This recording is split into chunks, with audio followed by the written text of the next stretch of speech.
Let me ask you something. Have you ever felt that sudden chill when she looks at you, but her eyes don't match her words anymore? That quiet sinking feeling in your chest when you know something's wrong, but she keeps saying, you're just overthinking. That right there is not paranoia. It's your intuition begging you to listen. When a woman cheats, the first thing she says to you isn't, I'm sorry, it's deflection. She'll say, why don't you trust me or you've changed? She wants to flip the mirror, make you the problem, because deep down she knows guilt is easier to hide when she puts you on trial. Before we go deep into the psychology behind it, take a second, subscribe, and like this video, because what I'm about to share isn't just theory, it's raw female psychology most men never get to hear unfiltered. See, women are emotional strategists. When a woman cheats, she doesn't start by confessing. She starts by rewriting the story. She'll claim you've been distant, that you don't make her feel loved, that she didn't mean for it to happen. But here's the truth. She's trying to soften your perception of her betrayal. She's shaping how you'll remember it before you even understand what's happening. Her first words after cheating are never about accountability. They're about survival. She fears two things more than losing you, losing your respect, and losing her ability to control how you see her. That's why she rushes to say things like it didn't mean anything or it just happened. She's not explaining. She's deflecting emotion, hoping to keep your anger below the surface long enough for her to escape the consequences. And here's where most men break. You start doubting yourself instead of the story she's spinning. You replay every fight, every moment. She seemed cold every time she said she needed space. You start thinking, maybe it's my fault. And that's exactly what she wants, because guilt is the perfect cage. So remember this: when she cheats, her first words aren't about what she did. They're about what she wants you to believe. Here's what most men don't understand. A woman's first reaction after cheating isn't always about guilt. It's about self-preservation. She knows that if the truth explodes in front of you, everything she's built, her image, her control, her narrative, shatters instantly. So instead of confessing, she hides behind emotional confusion. She'll say things like, I just feel lost, or I don't know what I want anymore. Sounds harmless, right? But those words are code. They're the psychological smoke she uses to hide the fire. She started when she cheats. She's already rewritten the timeline in her head, in her story. She's not the villain. She's the victim of emotional neglect, misunderstanding, or loneliness. She'll convince herself that you pushed her away, that she was drifting, that it just happened because she wasn't happy. This mental gymnastics isn't for your benefit, it's for hers. It's how she sleeps at night. You see, women don't like to see themselves as betrayals, so she paints her betrayal as a reaction, not an action, and that's why her first words are so critical. They're a reflection of the lies she's telling herself. Not the truth you deserve to hear when she says, we've been fighting so much lately. She's not explaining, she's justifying when she says, I didn't want to hurt you. She's not being kind. She's protecting her own ego, and if you confront her directly, notice this pattern. She doesn't deny, she distorts. She'll say things like, why are you being so paranoid? Or, you are just insecure. It's emotional manipulation in its purest form, because if she can make you question your reality, she never has to face hers. That's why in that first conversation, your reaction determines everything. If you chase, beg, or explode, you feed her sense of power. But if you go silent, if you respond with calm detachment, it terrifies her because it breaks her illusion of control. So the next time a woman who betrayed you starts with excuses, understand she's not seeking forgiveness, she's testing. If she still owns your mind, don't hand it back to her. There's a moment right after the lie breaks when you see her face change. She's caught, and for the first time, her mask starts to slip. That's when her words shift from deflection to damage control. She'll say, I didn't want to lose you, or it didn't mean anything, but those words aren't for you. They're for her conscience. She's trying to rewrite reality fast enough that it feels less monstrous. See, a woman's guilt after cheating doesn't work like a man. Men feel guilt when they realize they've done wrong.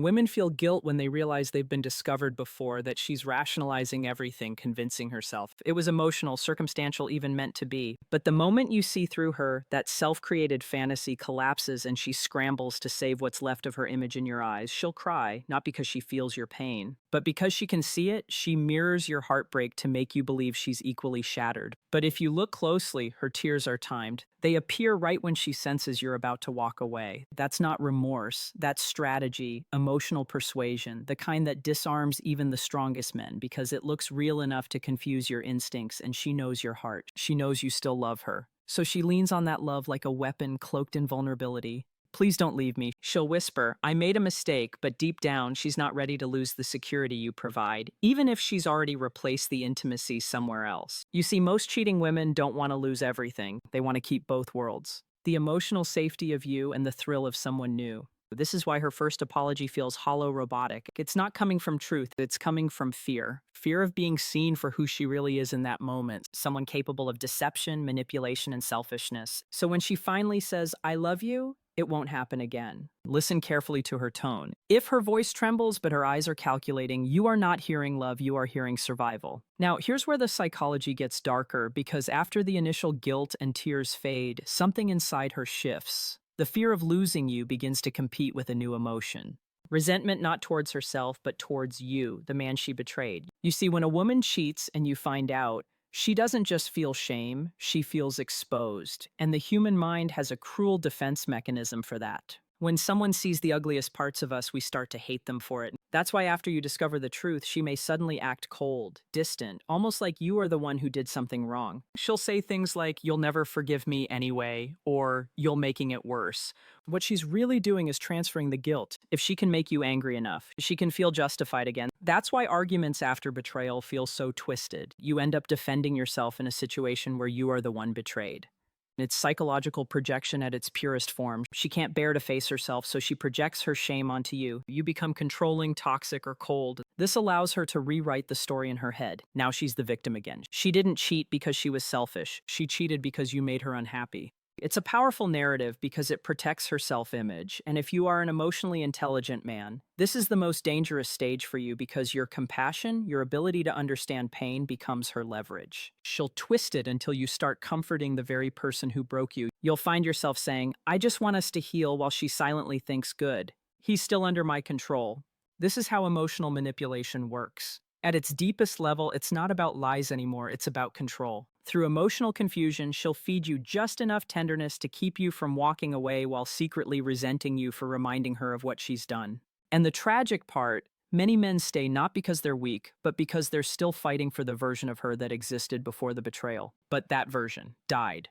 The moment she crossed that line, there comes a point where you realize she's not the same woman you once loved. Her voice, her laughter, even her affection feels scripted. That's not your imagination. It's the emotional aftershock of betrayal, and it rewires everything between you. When she cheated, something inside her changed permanently. She crossed a boundary she can't emotionally uncross, and now every word she says is filtered through guilt, fear, and ego protection. This is where her mind enters what psychologists call emotional fragmentation. She's living two identities, the one that betrayed you and the one that wants to be forgiven. And these two selves can't coexist peacefully. So she oscillates. One day she's crying, promising to rebuild the next. She's cold, defensive, or distant. It's not random mood swings. It's her internal conflict bleeding into your reality.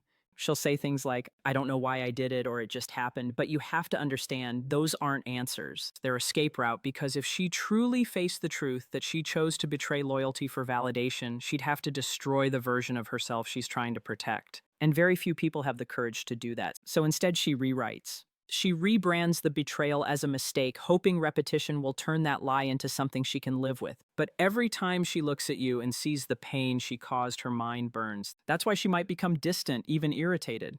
Your sadness reminds her of her shadow, the side she wants to forget. And this is the brutal truth most men miss after cheating. A woman doesn't just lose your trust, she loses her innocence in the relationship. And once innocence dies, love becomes negotiation. She'll try to make it up to you, but it'll never feel real because now everything feels transactional. You'll sense the difference even if she hides it well, and slowly she'll begin to detach emotionally first.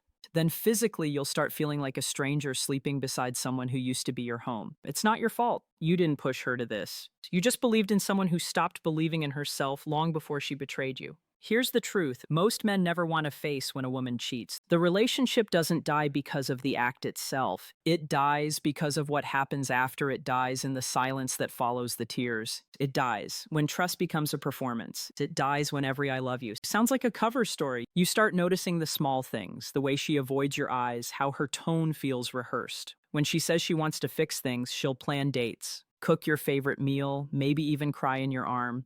But it all feels hollow because true remorse doesn't come with a script. It comes with stillness, accountability, and a willingness to face your pain without running from it. And that's what most women who cheat can't do. They want forgiveness, not reflection. They want peace, not truth. But let me tell you something powerful. Her cheating doesn't define you. It exposes her. It shows how disconnected she's become from integrity, from empathy, from emotional courage. You gave your heart, she gambled with it, but that's not your shame to carry. And if she ever says, "You'll never find someone like me," understand she's right. You won't? Because women who cheat and then rewrite the story aren't rare, but they're replaceable. What's rare is a man who can take heartbreak, bleed through it, and rise sharper, calmer, and more self aware than before. That's who you can become if you stop chasing explanations and start chasing clarity. Forgiveness doesn't always mean staying. Sometimes it means freeing yourself from her narrative, walking away, not with bitterness, but with wisdom, because the strongest men aren't the ones who punish betrayal. They're the ones who refuse to be defined by it. So take this as your moment. Stop replaying her excuses. Stop dissecting her every word. Let her keep her version of the story. It's the only way she can live with herself, but you don't need her apologies anymore. You need your peace. And if you're ready to understand female psychology on a deeper level, the hidden motives, the emotional triggers, the real patterns behind women's behavior, subscribe right now because I'll keep revealing the truths most women will never say out loud, but every man deserves to know.